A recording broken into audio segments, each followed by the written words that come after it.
The Signal Oil program, The Whistler.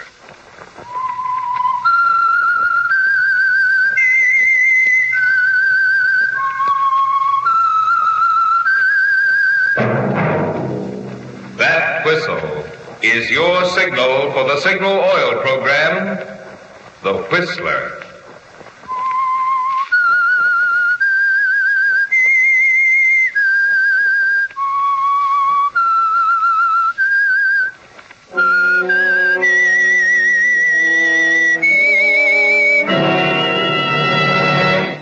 I am the Whistler, and I know many things, for I walk by night. I know many strange tales hidden in the hearts of men and women who have stepped into the shadows.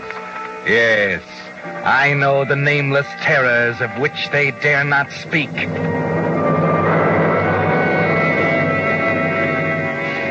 Yes, friends, it's time for The Whistler, rated by independent research the most popular West Coast radio program. And remember, let every traffic signal remind you, with new Signal gasoline, you do go farther than ever. Look for the familiar big yellow and black circle sign that identifies those popular Signal service stations throughout the West from Canada to Mexico. And now, the Whistler's strange story, The Witness at the Fountain.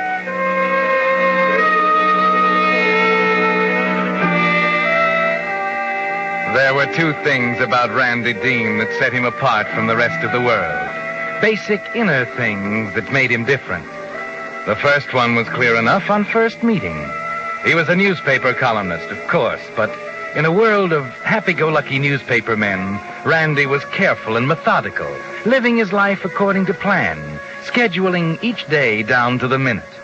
No, there was nothing slovenly or happy-go-lucky about Randy. He'd mentally blueprinted his future on the first day he went to work on the Harristown Tribune some years before, and had set to work building his career like a ship. In the course of construction, naturally enough, he came to New York, took a position on the Star Express, and, according to plan, married the publisher's daughter. And now, though he was a syndicated columnist at the top of the ladder, he saw no reason to let down. The methodical planning, the schedule, still went on, from major events at the newspaper right down to the problem of his white shirts. Cynthia! Cynthia, where are you? Cynthia! Yes, Randy? Come here a moment, will you? Just a minute. Put the eggs on, will you, Anna? Mr. Dean will be ready for breakfast. Yes, dear? It's 7:55. You're behind schedule. I've been looking for a white shirt for the past 10 minutes. Where did Anna put them? Oh, I forgot to tell you, dear. She didn't send them out to the laundry until Friday. Friday? They go out on Wednesdays. She knows that. You have to make allowances, dear. After all, the poor girl's just become engaged. Hang it, Cynthia. Her engagement has nothing to do with it. The point is that white shirts are scarce as hen's teeth, and unless she sends them out on Wednesday when she's supposed to... Not so loud. She'll hear you. I don't care if she does. It's about time somebody talked to her. It isn't only the shirts. My gray sharkskin suit is still hanging in the closet. What about that? It's Monday, darling. My suits go to the cleaners Monday morning. I've told her a dozen times. But you won't wear it again for weeks. I want it ready when I need it. All right, dear. I'll tell her. Now, you won't say a word to her about it at breakfast, will you? Oh, very well, Cynthia. I'll go and see how your eggs are coming. All right. Oh, Cynthia. Yes? No 2.5-minute eggs this time. 3.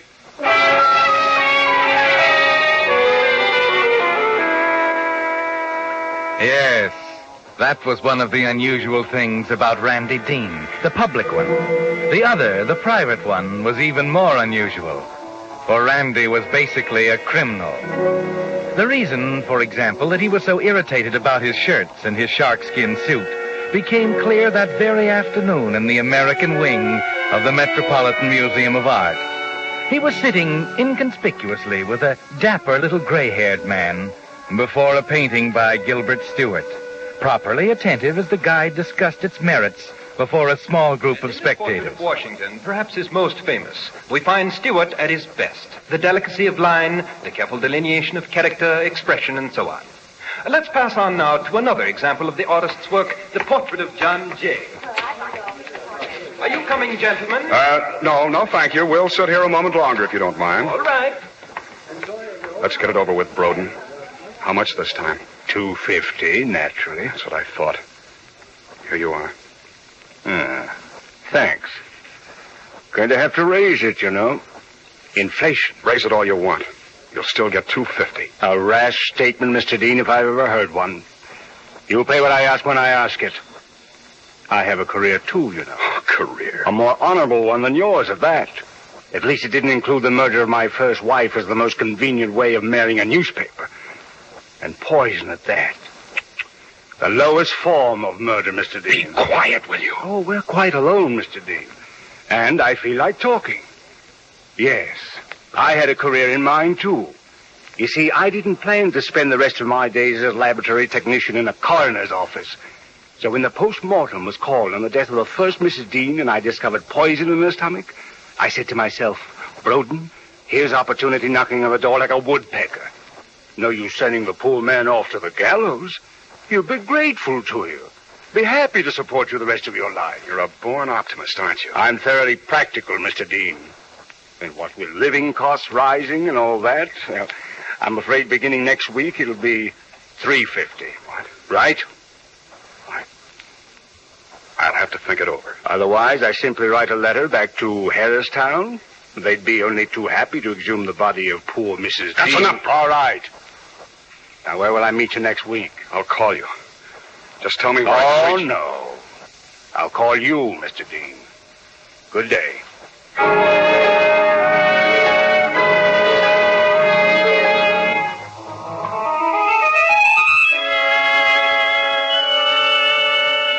Yes, Randy.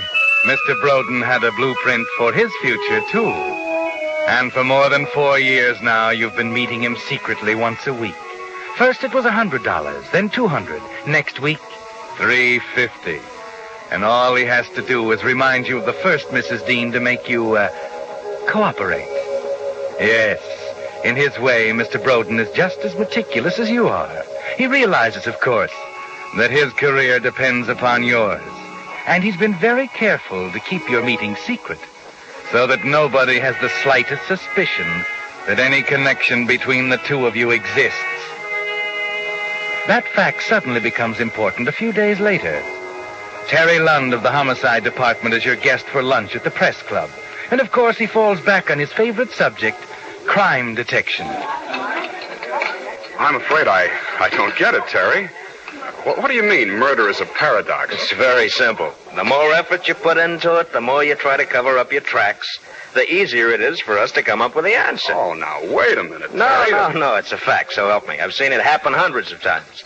The Fancy Dan kind of killer is a lead pipe cinch. It's the stupid ones that worry us. Well, what do you mean by that? Well, we start with a corpse, right? Yeah. First, we identify the guy. Mm-hmm. Next, we start looking for motives. Yeah. Connections between the corpse and the people who might have reason to kill him. Right. Now, that's where the stupid criminal gives us a headache. Huh? Oh, sure, you're a newspaper man. You ought to know that. Just look at the dozens of little three-line fillers that you throw in at the bottom of the columns in the back of the paper. Unidentified robbery victim, man found in alley, suspected suicide on beach. Yeah? Why, every one a case where some stupid bohunk just walked up to someone he'd never seen before and slugged him and walked away. So there we are, standing around a corpse all dressed up and no place to go. You get it? I never thought of it in that way.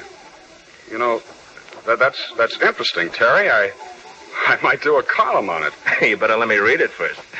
No connection, no motive. Tell you what I'll do. I'll give you a ring next time we run into one. Let you in on it firsthand. How about it? Well, thanks, Terry, thanks. I'd like to get in on one firsthand.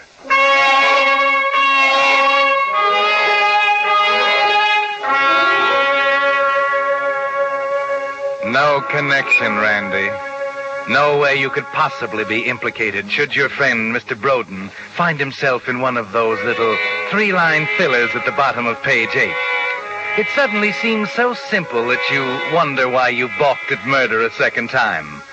Why you submitted to Mr. Broden's demands for 4 long years. And at that point, you make up your mind. The next meeting with Mr. Broden will be his last. As usual, his call comes in late Saturday evening, and you're ready for it. But I tell you, I'm all tied up, Broden, until 11 Sunday night. I can't meet you at all, unless, of course, you can make it rather late. I see. How late? 11:15. But that's ridiculous. Why not make... I'll meet you at 11:15. But don't you think it would be... It's settled, Mr. Dean. Now, where? Well, how about the fountain in Jackson Park? Fountain, Jackson Park. Okay. You realize, naturally, that it's an ungodly hour. I trust it won't happen again. Don't worry, Broden. I can almost promise you it won't happen again.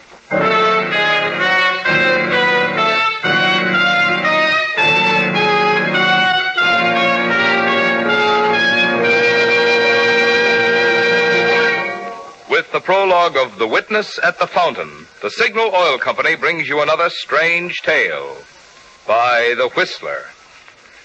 But now here's a question for you drivers to try your wits on. What 3 things can your speedometer tell you? 3, that is. Now, let's see, whom shall I ask? Oh, here's Virginia Gregg, one of Hollywood's most charming radio actresses. What would your answer be, Virginia? Well, let's see, Marvin. Your speedometer tells you how fast you're going. That's 1. And your speedometer tells you how far you've gone. That's 2. But that 3rd thing your speedometer tells you... You've got me there. What is it? You mean you didn't know that your speedometer also measures the quality of the gasoline you're using? Tell me more, Marvin. Precisely what I plan to do. After all, isn't it only logical that a gasoline that gets more efficient performance from your motor also gets more miles from each gallon? Yeah. Well, when science put amazingly increased power into today's Signal gasoline, they naturally gave you quicker starting, faster pickup, and quieter, higher anti-knock. And it's because of this improved performance that you now go farther than ever with Signal gasoline. So that's why Signal says, look to your speedometer for the best proof of gasoline quality. Right, for it takes extra quality to go farther, which explains why so many smart drivers are switching to Signal, the famous Go Farther gasoline. And now, back to the Whistler.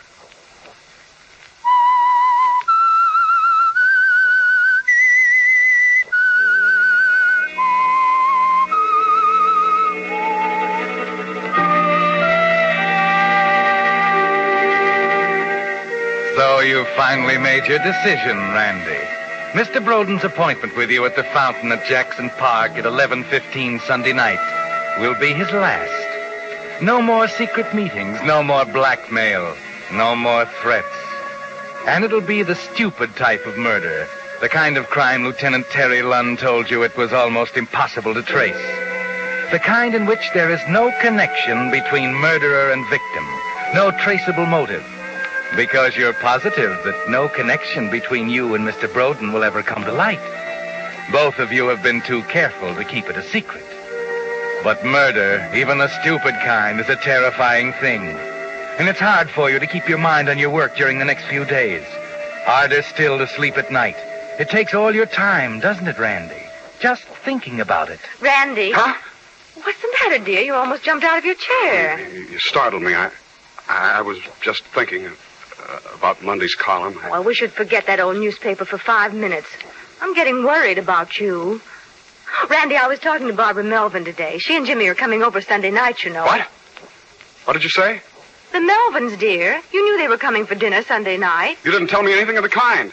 I'm sorry, Randy. I You'll must... have to make it another night. But, dear, it's all set. I'm sorry, Cynthia. Sunday night is out. I'm simply not up to having company for the rest of the week. I'm tired out, exhausted. The terrible pressure at the office. All right, Randy, dear. You don't have to explain. I understand. I'm glad you do. You don't have to tell me, Randy. What?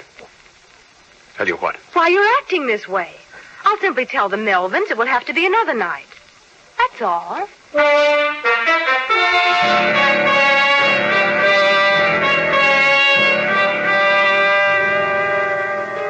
Yes, Randy, it does make you a little jumpy, doesn't it? But you keep telling yourself it's worth it. That after Sunday night you'll be a new man.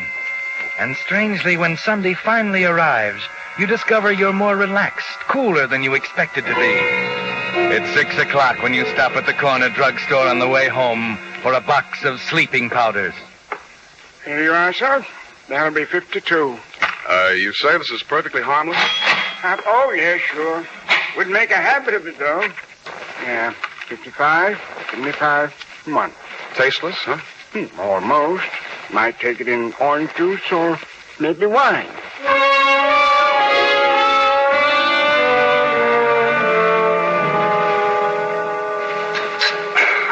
Excellent dinner, dear. That steak was delicious. You might tell Anna. I think you've been very unreasonable with Anna during the past week, You're Randy. perfectly right. I'll make it up to her right now. Anna! Yes. Oh, your coffee. I Oh, forgot. not at all, Anna, not at all. I want to ask your forgiveness. Cynthia tells me I've been quite unreasonable, and I agree with her.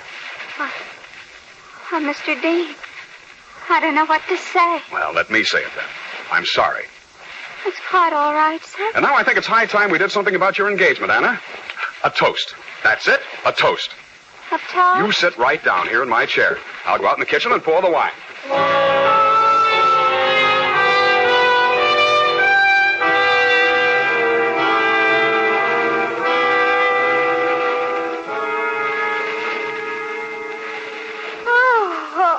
Oh, my goodness, Randy, I don't know what's the matter with me. I'm dead to the world, and it's only 9. Where's Anna? In bed.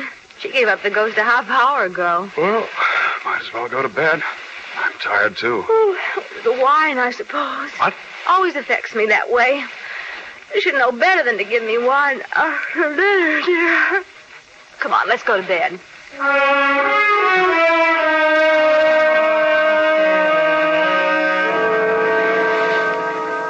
Yes, Randy, it must have been the wine. By 10 o'clock, Cynthia's sound asleep. Both she and Anna would swear you were here all night. But it will never come to that, will it?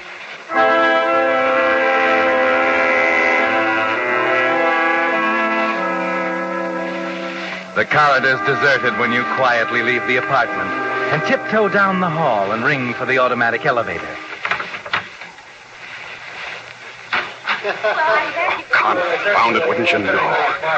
What's keeping that elevator? We're lost, Joe. Which way's the elevator? Right around the corner on your right. Okay, thanks a lot. We'll Thank heaven. Oh, yeah, here we are. Hey, hold it, will you? I guess somebody's in a hurry.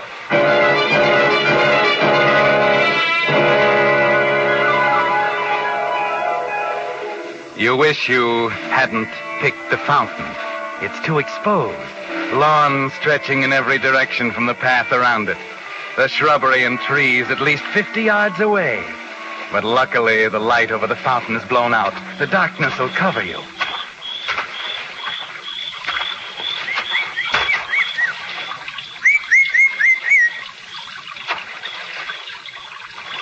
Dean, over here. Dark as pitch. Why in the world you ever picked a godforsaken place like this? It's the last time, Dean. If you think I'm going through with this again... I told you it wouldn't happen It again. better not happen again. Where's the money? Here. You'll want to count it, I suppose? Count it. I can't even see my hand in front of my... Oh, I told you this was the last time, Broden.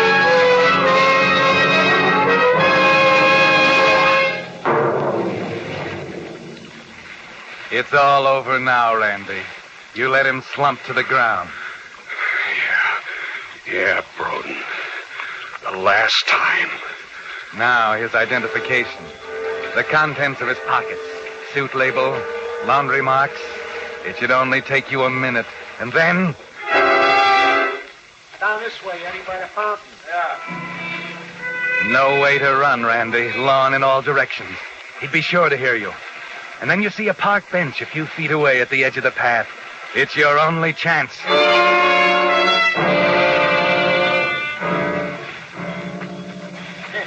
Great life, huh, Eddie? What do you mean, great life? Yo-ho, for the life of a night maintenance man. Running around in the middle of the night hunting for blown out bulbs. He says that light over the fountain? Yeah, I'll go back to the truck and get a lamp. check. Stone cold dead in the market. Stone cold dead. Hey, what's the matter, pal? Well, my friend here is... He's a little drunk, I'm afraid. I was walking him through the park, and So help me, you like all the rest of them. Now, that's no way to do, pal. You gotta keep him walking. You never sober a guy up by letting him pass out on you sitting on a bench like that. He'll be all right. Oh, now, look, you're talking to an experienced drunk, brother.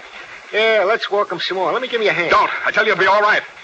Oh, now, don't get sore about it. I'm only trying to help. Just let me alone. Well, you know, if it was me, I'd trot him around the fountain 4 or 5 times. And then you know what? I don't care what. Please go on. Then I'd dunk his head right in the fountain. Yeah, that'd snap it out of him. Like that. Hey, come on. Come on, let's give it a try. Get away, I tell you. Stand! Yeah? Ain't got no 300 watt plug. You sure? Yeah. He's nuts. There's a whole box of them there. Stick around, Pally. I'll be right back.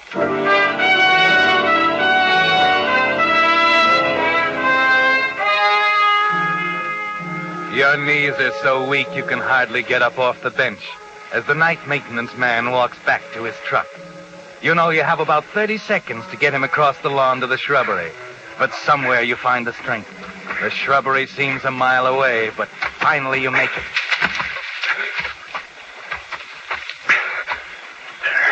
There. Drag him inside. Oh, don't be that way, Julie. Come on, give us a little kiss, huh? I told you you're my big heart. Art. Huh? Someone in the bush. Where? Right over there. Hey! Hey, who's there? I heard it. Okay, my friend, I'm coming in there. No, there he goes.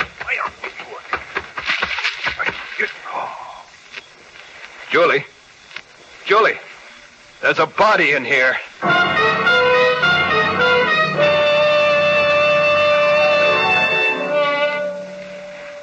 You thank heaven for the darkness.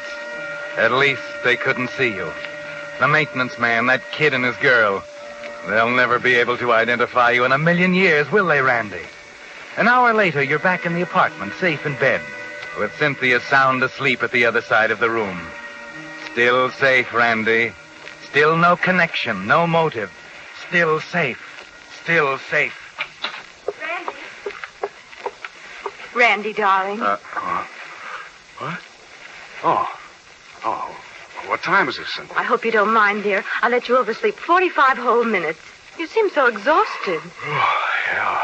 I was exhausted. Anna's bustling around in the kitchen now getting your breakfast. Well, better get up.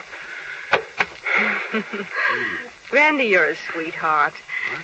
You know, sometimes I tell myself I'm married to an old stick. Then you surprise me like you did last night, and I know I'm wrong. Last night? What? You made a new woman out of Anna. It was a nice thing to do. What are you talking about, Cynthia? Apologizing to her that way, dear, and the wine. She was almost in tears. Oh, that. And believe me, it works. You don't catch flies with vinegar, you know. She got your cleaning off this morning right on the dot. And there's a big sign on the kitchen calendar. Laundry Wednesday. Well, I hope she keeps it up. Better get going. I'm never going to get to work. Oh, that reminds me, Randy. Terry Lunn called. What do you want? Well, I don't know. I told him you were asleep, and he said to have you call when you got to the office. That's all he said? Why, yes. Is it that important? Why? You're white as a sheet.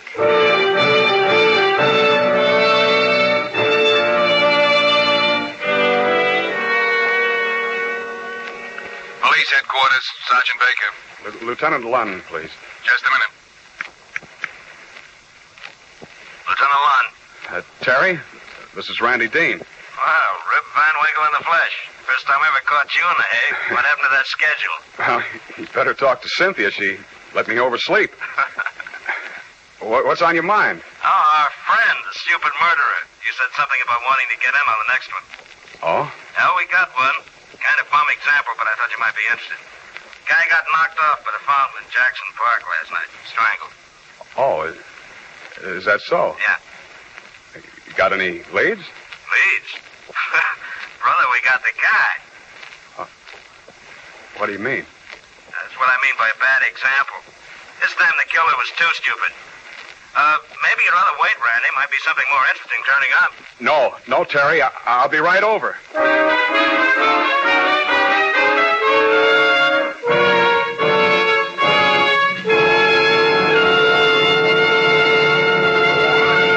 The Whistler will return in just a moment with the strange ending of tonight's story. Meantime, I'd like to take this opportunity to thank the many of you who have dropped me a line telling of your experiences with Signal products, or of little extra services you've enjoyed at dealer-owned Signal service stations. Mr. A.M. Stevens, for instance, of 7274 Fountain Avenue, Los Angeles, was kind enough to write. As a former independent businessman, an automobile dealer on Long Island, may I express my appreciation for the service I received on my first visit to a signal station. Now, my car had scarcely come to a halt at the pump when the attendant wiped off the windshield. Now, then he asked about the air and water. After offering all the service he could, he finally got around to selling some gasoline. But perhaps this is not of the ordinary for a signal dealer, as Signal seems to realize that the man at the pump is one of the most important men in the organization. And from now on, I'll be with Signal all the way. Thank you, Mr. Stevens. Signal Oil Company is genuinely grateful for such expressions from the motoring public. Letters that make independent signal dealers want to do an ever better job of caring for your car. And now, back to the Whistler.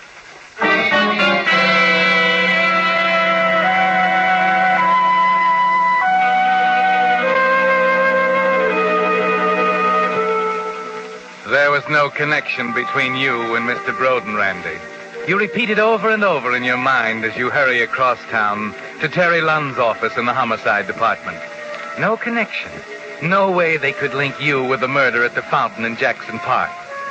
And yet Terry told you just 15 minutes ago that they had the killer already. Some itinerant, perhaps. Some wayward bum who happened by at the wrong moment. Well, no matter. Mr. Broden is out of the way, and the bum goes to the chair, and that's that. 10 minutes later, you lean back in a chair and try and appear unconcerned as Terry goes over the story you knew pretty well already. The maintenance man sees the two of them sitting there on the bench. The killer pretends the dead man is drunk, you see? Oh, yes. We just went over the records at the cleaning plant, Chief, and found out the cleaner the suit came from. Oh, good. Where? The Elite Cleaners on 86th Street. Shall I call him and get the guy's name? No, we better go out there. Get a couple of men. We'll be down in a second. Mr. Dean will go out with us. Right. So the guy bluffs it out, and then when the maintenance man goes back to his truck, this guy tosses the body into some bushes and runs, leaving the world's best witness behind him at the fountain. That's what I mean by too stupid, you see? Witness?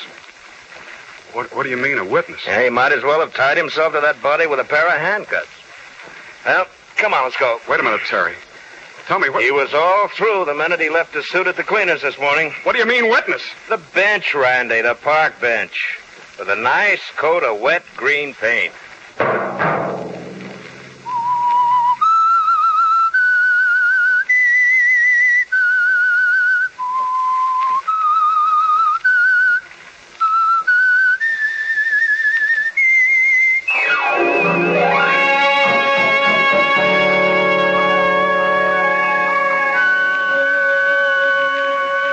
Monday at 9 o'clock, The Whistler will bring you another strange tale. The Whistler is broadcast for your entertainment by the marketers of Signal, gasoline, and motor oil and fine quality automotive accessories, and by your neighborhood Signal dealer. Featured in tonight's program were Howard Duff and Margaret Brayton. This program, directed by George W. Allen, with tonight's story by Harold Swanton, music by Wilbur Hatch, is transmitted to our troops overseas by the Armed Forces Radio Service.